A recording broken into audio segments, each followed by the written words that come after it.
இவன் கூட எப்படி வந்த? எனக்கு ஒரு நல்ல வேலை வாங்கி தரேன்னு சொல்லி இங்க கூட்டிட்டு வந்தான்.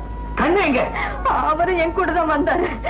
அவரை வெளியில உட்கார வச்சுட்டு என்ன மட்டும் உள்ள கூட்டிட்டு போய்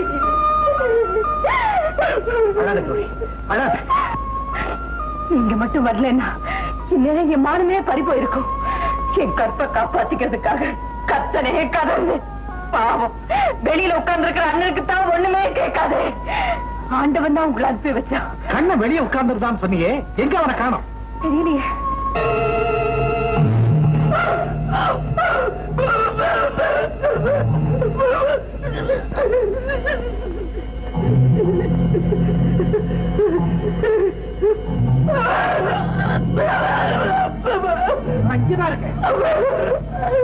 இன்ஸ்பெக்டர், இவன் என்ன தப்பு பண்ணா? இவனையே கூட்டிட்டு போறீங்க? இவனை தெரியுமா உங்களுக்கு? பக்கத்து ரூம்ல ஒருத்தர் கொலை செய்ய முயற்சி பண்ணான். அண்ணே, அது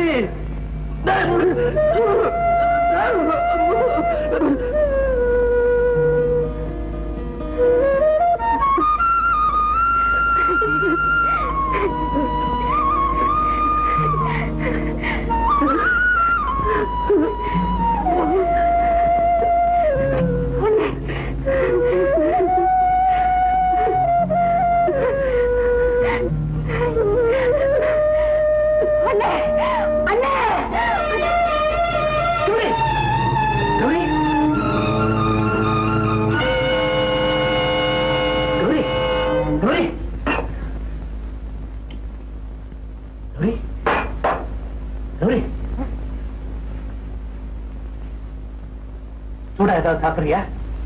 இரு, காஃபி போட்டாரு.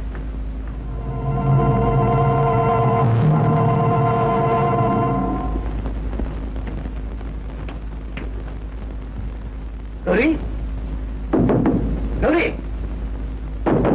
கௌரி,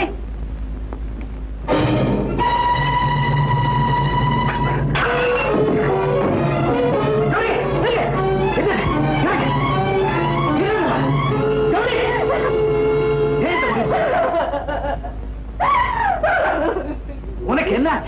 உன்னை என்னால புரிஞ்சுக்கவே முடியல. அதாங்க நான் செய்த பாவம். மனசறிஞ்சு எந்த தப்பும் செய்யல, யாருக்கும் எந்த துரோகமும் பண்ணல. அப்படி இருந்தும் என் நிழல் பட்ட இடமெல்லாம் நெருப்பா சுடுது, கால் பட்ட இடமெல்லாம் பட்டு போகுது. நான் துக்கிரி தோசி. நான் எதுக்காக, யாருக்காக வாழணும்? உனக்காக நீ வாழணும். எப்படி வாழறது? கொஞ்ச நேரத்துக்கு முன்னால் என்ன நடந்துச்சுன்னு நீங்க தான் பாத்தீங்களா? இதுக்கப்புறமும் நான் உயிரோட இருக்கணும்னு நீங்க நினைக்கிறீங்களா? ஆண் துணை இல்லாத அனாதை பொண்ணுன்னா ஆம்பளைங்களுக்கு தான் கிண்ணு கிரியாச்சு. எல்லா ஆண்களையும் அப்படி நினைக்காது. உலகத்துல நல்லவங்களும் இருக்காங்க. இருக்காங்க. சே, நீங்க கூட நல்லவர் தான். நான் சாகக்கூடாதுன்னு நினைக்கிறீங்களே தவிர என்ன வாழ வச்சு உங்களால முடியுமா? என் கழுத்துல தாலியை கட்டி என்ன உங்க மனைவியா ஏத்துக்க முடியுமா? அது உங்களால முடியாதுங்க. பொண்ணுன்னா காலா காலத்துல அவ கழுத்துல தாலி கயிறு விழுந்துடணும், இல்ல தூக்க கயிறு போட்டுக்கிட்டு அவ போயிடணும். அதாங்க நல்லது. உங்களை கெஞ்சி கேட்டுக்கிறேன், என்ன சாக விடுங்க, என்ன சாக விடுங்க.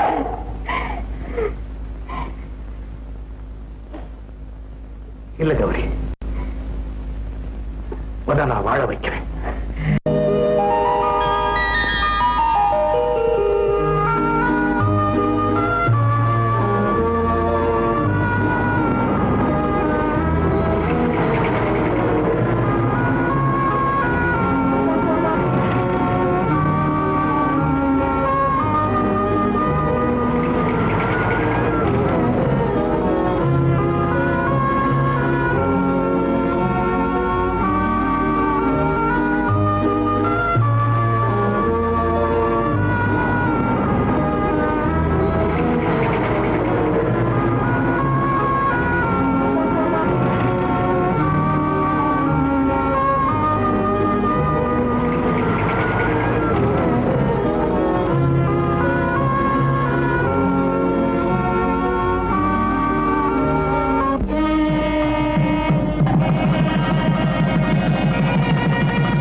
மாணிக்கவா? பரவாயில்ல, உள்ளவா. என்ன மன்னிச்சிருங்க சார், உங்களுக்கு சொல்ல முடியாமலே என் கல்யாணம் நடந்து போச்சு. என்னது, உனக்கு கல்யாணம் நடந்துருச்சா? ஆமா சார். ஒரு அநாத பெண்ணுக்கு வாழ்வளிக்க வேண்டிய அவசியம் ஏற்பட்டு போச்சு. தள்ளி போட்டா எங்க என் மனசு மாறிடுமோன்னு பயந்து உடனே கோயில்ல கல்யாணத்தை முடிச்சுட்டேன் சார். Very good. இப்படிப்பட்ட நல்ல மனசு இருக்க உனக்கு எந்த குறையும் வராது. Thanks sir. கங்க்ராச்சுலேஷன். ஆமா மாணிக்கம், ஒய்ஃபோட நீ எங்க தங்கி இருக்க? அதே ஹோட்டல் ரூம்ல தான் சார். சச்சா, இனிமே நீ ஹோட்டல் தங்க கூடாது. டீ நகர்ல என் பங்களா ஒண்ணு காலியா இருக்கு. ஒய்ஃபை கூட்டிட்டு நேரம் அங்க போ. பாரு, ஹோட்டல்ல காலி பண்ணிட்டு பங்களாக்கு போ. வாட்ச்மேன் சாய் கொடுத்துருக்கேன், சொன்னது சரி. வரேன் சார். மாணிக்கம், பாத்தியா, உன் கல்யாணம் தான் அவசரத்தில் நடந்துடுச்சு, என்கிட்ட சொல்ல முடியல. உன்னை கணவன் அடைஞ்ச அந்த அதிர்ஷ்டசாலி நீ எனக்கு அறிமுகப்படுத்த கூடாதா? மறந்துட்டேன் சார். நீங்க தவறா நினைக்கலன்னா நாளைக்கு நம்ம வீட்டுக்கு நீங்க விருந்துக்கு வர்றீங்க. என் மனைவி உங்களுக்கு அறிமுகப்படுத்துறேன். நிச்சயமா வரேன். வரேன் சார். போயிட்டு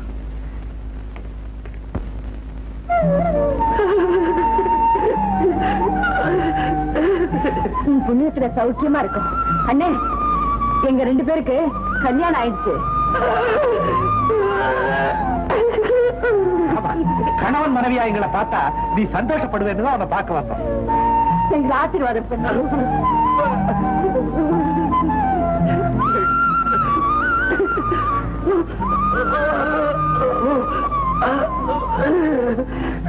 விடுதலை ஆன உடனே நீ நேர வீட்டுக்கு தான் வரணும்.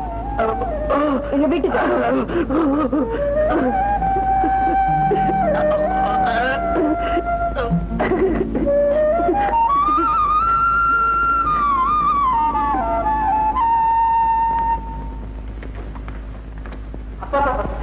நீ பிரமாதமா ட்ரெஸ் பண்ணிக்கன்னு சொல்லிட்டு இப்படி கௌரி கௌரின்னு கத்துனா எப்படி? காலையில இருந்து நீங்க சரியில்லை. உண்மைதான். என்ன வாழ வச்ச தெய்வமே என் வீட்டு தேடி வர்றப்போ எனக்கு எவ்வளவு பெருமையா இருக்கு தெரியுமா? கௌரி, இந்த குடும்பம் நல்லா இருக்கணும்னு நீ தினம் விளக்கேற்றி வச்சு கும்பிடுறியே, அந்த விளக்குல எண்ணெயா இருந்து ஒளி கொடுக்கிறவரே அவர்தான். அவரை நீ பாத்தீங்கன்னா அப்படியே அசந்து போயிடுவேன். இந்த சின்ன வயசுல இவருக்கு இவ்வளவு பெரிய மனசாட்டுதான். அதே மாதிரி அவரும் ஒன்ன பார்த்தாருன்னா அசந்து போயிடுவார். எப்படி? இவனுக்கு இப்படிப்பட்ட மனைவியா இருந்தா சாப்பாடுலாம் ரெடியா? எல்லாம் ரெடியா இருக்கு. அவர் வந்ததும் சாப்பிடலாம். போதுமா? அவர் வந்துட்டாரு. வாங்க, வாங்க.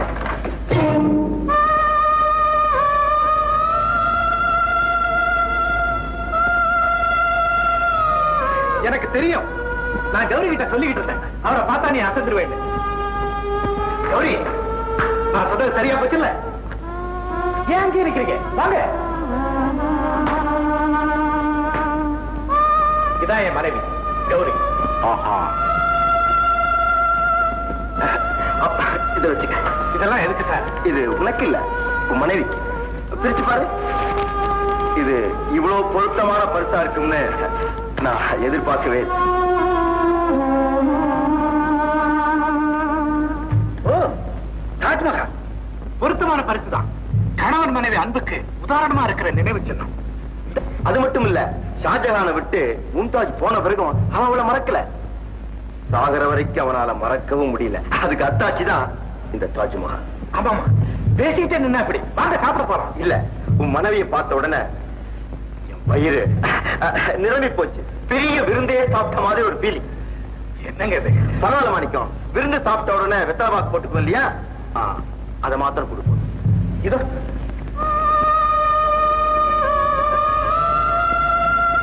கௌரி, சௌக்கியமா இருக்கியா? ஒண்ணுமில்ல, சௌக்கியமா இருக்கியான்னு கேட்டேன். ஓ, வீடா? தேங்க்யூ.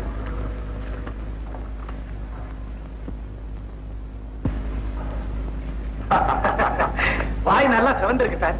இந்த மாதிரி செவந்திருந்தா மனைவி மேல ரொம்ப பிரியமா இருப்பாங்கன்னு சொல்லுவாங்க. அதனால நீங்களும் சீக்கிரம் கல்யாணம் பண்ணிக்கங்க. கல்யாணமா? எனக்கா? நான் போயிட்டு வரேன். மணிக்கம், விருந்து உனக்கு, வெத்தலை பாக்க எனக்கு. அடிக்கடி நம்ம வீட்டுக்கு வாங்க சார். நிச்சயமா வருவோம். அடிக்கடி வரேன். Good night.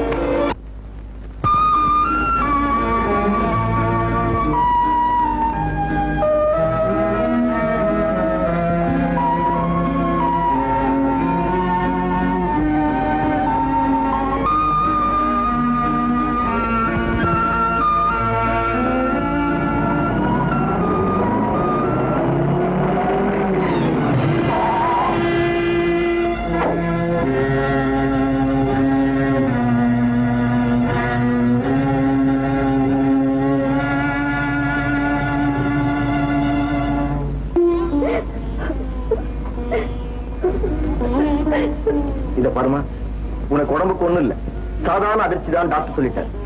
ஆமா, உன் பேர் என்ன? தங்கம். தங்கம், உன் வீடு எங்க இருக்குன்னு சொல்லு, நான் உன்னை கொண்டு போய் விட்டுறேன். எனக்கு இங்க ஒரு வீடு இருக்குந்தா, கிராமத்துல இருந்து ஓடி வந்தேன். இப்ப அந்த வீட்டுல எனக்கு இடம் இல்லை. இனிமே இந்த உலகத்துல எங்கேயுமே எனக்கு இடம் இல்லை. அவசரப்பட்டு எந்த முடிவுக்கும் வரக்கூடாது. இந்த உலகம் இருக்கே ரொம்ப பறந்தது, அதுல உனக்கு இடம் எல்லாம் போயிடும். இத பாரு, நீ பேசாம ரெஸ்ட் எடுத்துக்க, நான் கிளம்புக்கு போயிட்டு வந்துடுறேன். என்ன?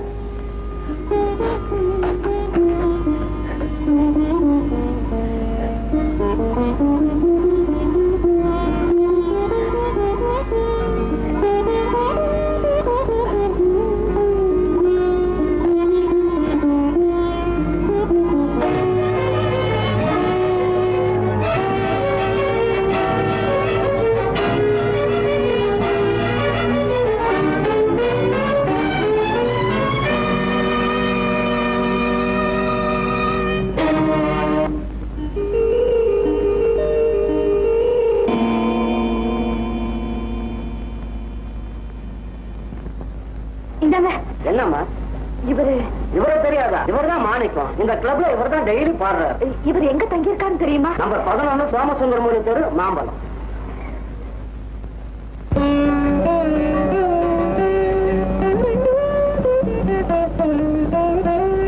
மேடையிட்டு பந்தலிட்டு 3 முடிச்சிட்டு ஊர் பார்க்க என் மன்னவள் போட்டதாலே மீனாட்சி நீ காக்க.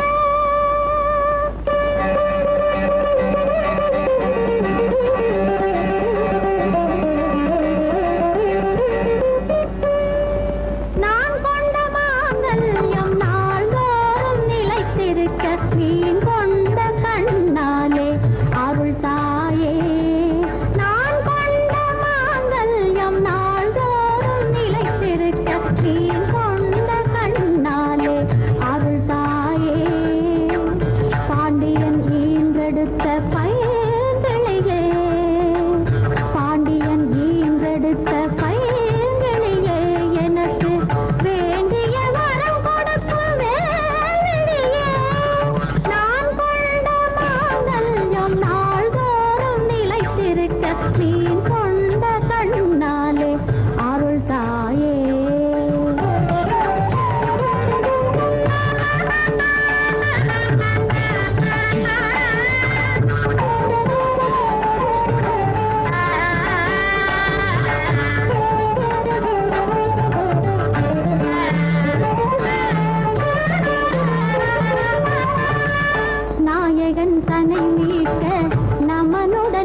வாமா. என்ன விஷயம்? யாரு பார்க்க வந்திருக்கேன்? ஏமா இப்படி பாக்குற? நான் ஒரு வேலையா? ஓ, வேலை தேடி வந்திருக்கியா? உனக்கு என்ன வேலை தெரியும்? நான் பத்து தேய்ப்பேன், பாத்திரம் தொழுக்குவேன், வீடு பெருக்கி கோலம் போடுவேன், சமையல் பண்ணி சாப்பாடு போடுவேன். வீட்டு வேலையெல்லாம் தெரியும்னு விளக்கமா சொல்றேன் இல்ல? உன்னை பார்த்தா பாவமா தான் இருக்கு. இருந்தாலும் என் வீட்டுக்காரர்கிட்ட கேட்காம நான் எதையுமே செய்ய மாட்டேன். என் கூட வா, அவரே ஒரு வார்த்தை கேட்டுறேன். வேண்டாங்க, நான் இங்கே இருக்கேன், நீங்க போய் கேட்டு வாங்க. பயப்படாத, அவர் ரொம்ப நல்லவர். உன்னை பார்த்தா நிச்சயமா வேலை கொடுப்பாரு. வா.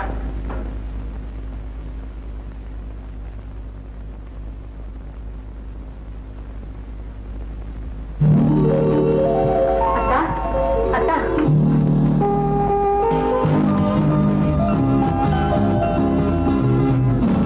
ஏன் அப்படி பாக்குறீங்க? அத்தான்னு கூப்பிட்டது ஏன் கௌரியா இல்ல அவ கும்பிடுற தெய்வமானு பாக்குறேன்.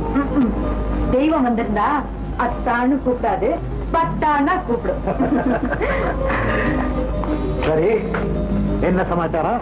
அத்தா, நான் பத்து தேய்ப்பேன், பாத்திரம் தொழுக்குவேன், வீடு பெருக்கி கோலம் போடுவேன், கௌரி, சமையல் பண்ணி சாப்பாடும் போடுவேன். இதெல்லாம் உனக்கு தெரியும்னு எனக்கு தெரியுமே, சொல்லி. நான் சொல்லல, இப்படி எல்லாம் சொல்லி ஒரு பொண்ணு வேலை கேட்டு வந்திருக்கேன். நான் ஒருத்தர் இருக்கும்போது நமக்கு எதுக்கு வேலைக்காரின்னு நினைச்சேன். இருந்தாலும் உங்க அபிப்பிராயத்தையும் தெரிஞ்சுக்கலாம் தான் கூட்டிட்டு வந்திருக்கேன். வெளியில தான் நிக்கிறேன், பார்த்தா பாவமா இருக்கு. சரி, அந்த பாவத்தை கூப்பிடு, புண்ணியத்தை தேடிக்கலாம். அவளுக்கு வேலையை கொடுத்து நாம 2 பேரும் புண்ணியம் தேடிக்கலாம்னு சொன்னேன். சரி, வாமா உள்ள.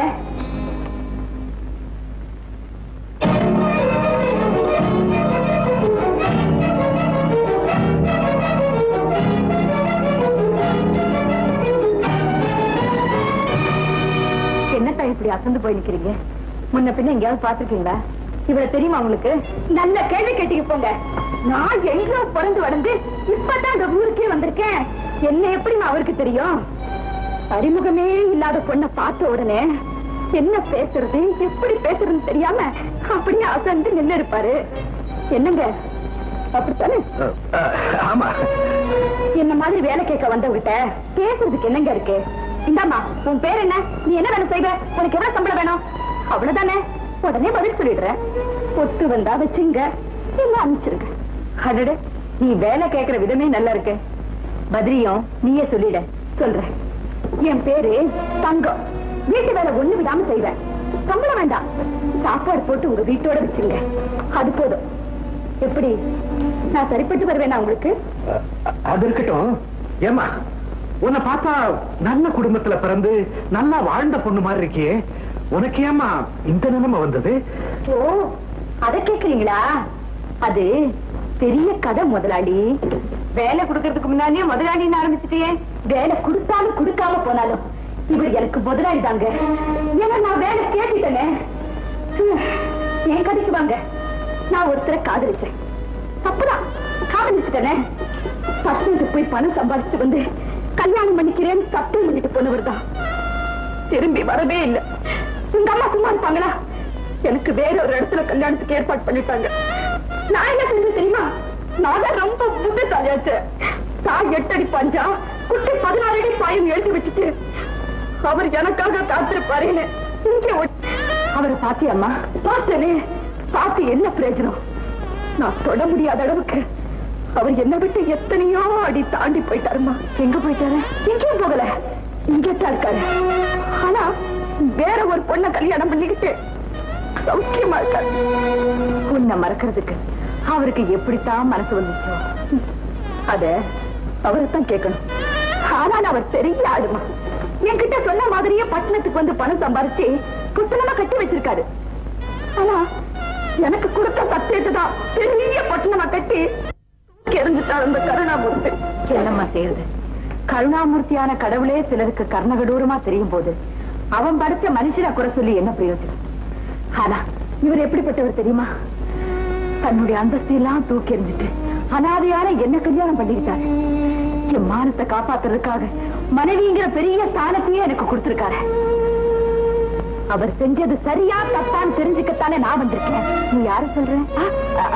அவர் எனக்கு சத்தியம் பண்ணி கொடுத்தாரே, அவர் செஞ்சது சரியா தப்பான்னு தெரிஞ்சுக்கத்தான் நான் வந்திருக்கேன்.